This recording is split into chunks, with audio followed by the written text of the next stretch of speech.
So FRQ 3, for part A, they want the graph of the bicycle wheel. So for angular momentum, we know that L is going to be equal to I alpha. I is a constant, and omega is one thing changing, so it will just match the omega graph from 0.5 increasing and then constant. For net torque, we know that net torque is equal to I alpha, and W is only and omega is only increasing between 0 and 5, so that means that between 0 and 5 it'll be a constant value, and after 5 it'll just be 0 because omega becomes constant. And for KE, we know K is equal to 1/2 I omega squared, so that means that only omega squared matters. So then for the first 5 seconds it'll be a quadratic, and then after that it'll just be constant because omega is a constant at 5. For B, they want the graphs for the hanging mass, so we know that P is equal to mv, and then V would depend on the acceleration of the wheel. So for the first part, it would just match the wheel. But then after it detaches, acceleration will become the A will become gravity, and we know that the force of gravity the acceleration due to gravity will be far greater than the acceleration of the wheel. So we will have a steeper slope from onwards to 5. Moving on to K instead of U, you know there's 1/2 mv squared, 1/2 m are constants, and it just depends on v squared. So again, it'll be quadratic for the first part, and then once it gets to K, and once it gets to 5, it'll detach and then acceleration will take over. So it'll be an even steeper quadratic slope. And for U, we know that it's going to be the opposite of K because mechanical energy is conserved. So it'll go down, and once it hits 5, it'll go down like faster. So it hits the floor at some point past 5. And then for K versus V, V is increasing at these constant intervals. So that means it would just be a quadratic, because K is equal to 1/2 mv squared. We can ignore the constants, and the slope which should just be K over V squared, which is a quadratic. Just draw it like that. Okay, moving on to the math. So now C. So the angular velocity at t equals 5. So we go to t equals 5. We see that 5 will be 10 spokes a second. So we write that 10 spokes a second. Convert that into radians. So we have 2 pi rad on top, and the wheel has 16 spokes. Cancel the spokes, and we get 3.927 rads per second. For part D, it's possibly 2, yeah, it's going left. Part D, we want to magnitude acceleration, so we look at the graph. For the part that is increasing, the slope is rising 2 spokes and running 1 second, so we can write that as 2 spokes per second squared. And convert that into radians.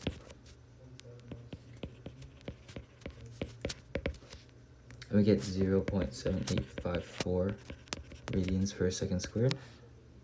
And they want acceleration though, so we'll convert that.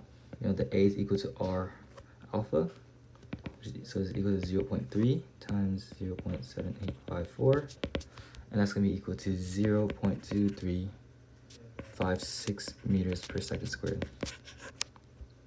Part E, they want the magnitude of the tension. So we can set up net force here. So net force is equal to MA. We know that we know that it's accelerating downward. So it'll be FG minus T is equal to MA. We'll go up here.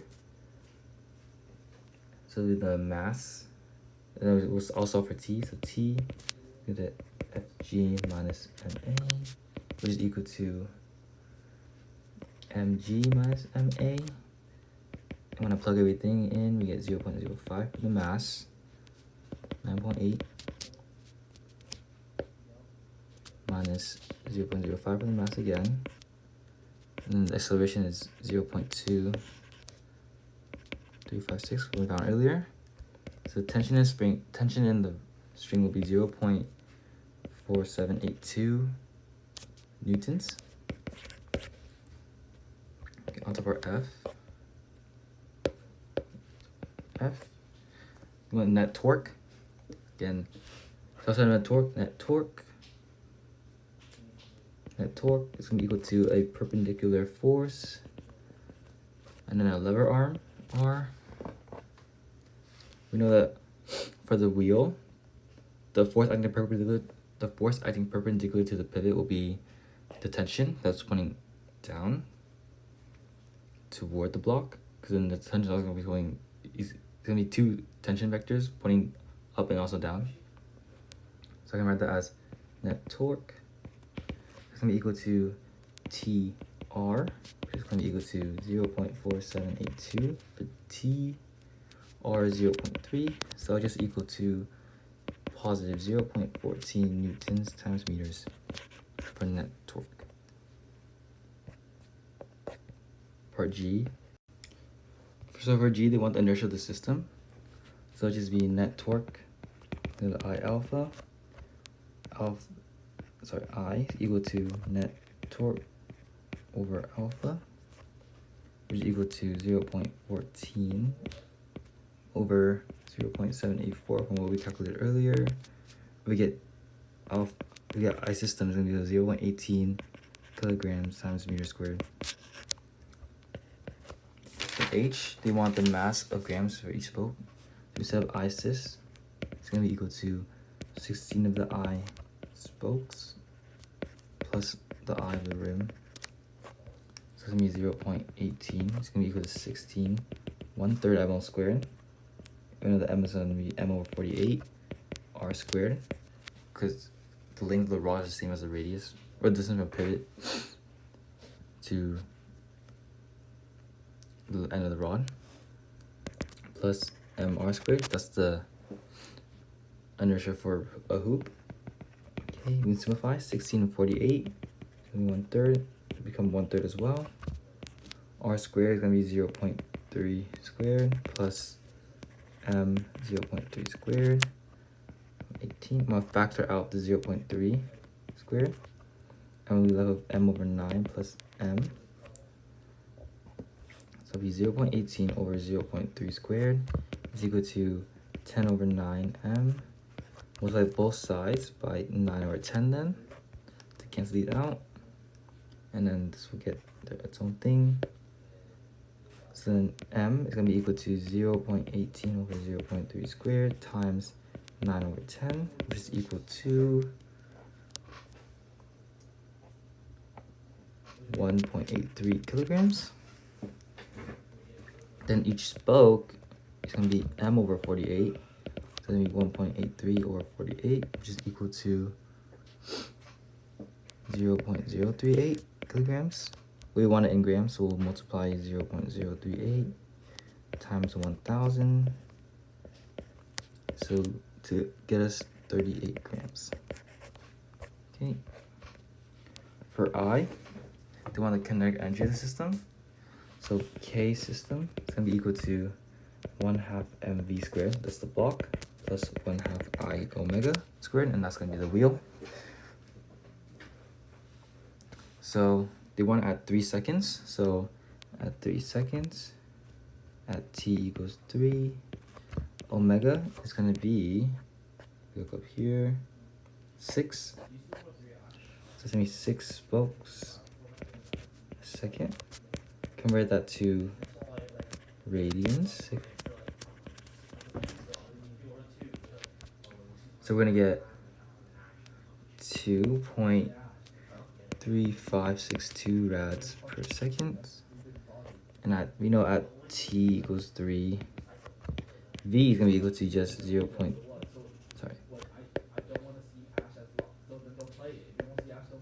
r omega, which is equal to 0.3, and then this value, 2.3562.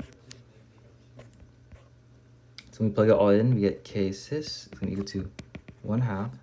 The box mass is 0.05 kilograms times 0.3, 2.3562. That's all going to be squared, plus 1/2. I is 0.183. and then omega is 2.3562 squared. So cases, that's going to simplify down to 0.52 joules. For J, do you want to test this new scenario? There's 2 hanging blocks now, and they want the mass on the right, so we have to set up net torque into I alpha. So we get T1R. My T1 will be the one on the left, minus T2R, since everything is the same in terms of the omega, is equal to I alpha. So I'm gonna take out the R, T1 minus T2, I alpha, T1 minus T2 is gonna be equal to I omega over R. Now I'm set up net force for the one on the left. So we get FG minus T1 is equal to M1A. So T1 is equal to FG minus M1A is equal to M1G minus M1A. And we can plug in our values for this. So we're gonna get 0.07, 9.8 minus 0.07. And our A is the same from earlier. So it'll be 0.2356. So then we can plug that into our equation. So we have T1 minus T2 is equal to I alpha R. We write that as T2 is equal to T1 minus I alpha R. Plug all the values in. So 0.07, 9.8 minus 0.07 times 0.2356 is minus 0.183 times 0.7854 is all over 0.3, which is the radius. So we get T2 is equal to 0.19 newtons. Now we set net force for the other block, for the other mass.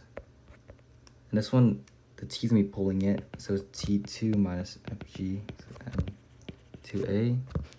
So T2 is equal to, is equal to M2G plus M2A. I want to factor out the M2, G plus A over T2. So M2 is equal to T2 over G plus A is equal to 0.19 over 9.8 plus 0.2356.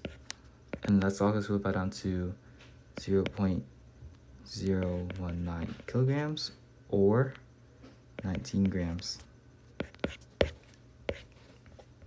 The last part, K, they want us to compare the original.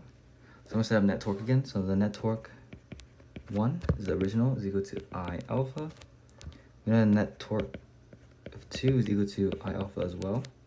But here it's going to be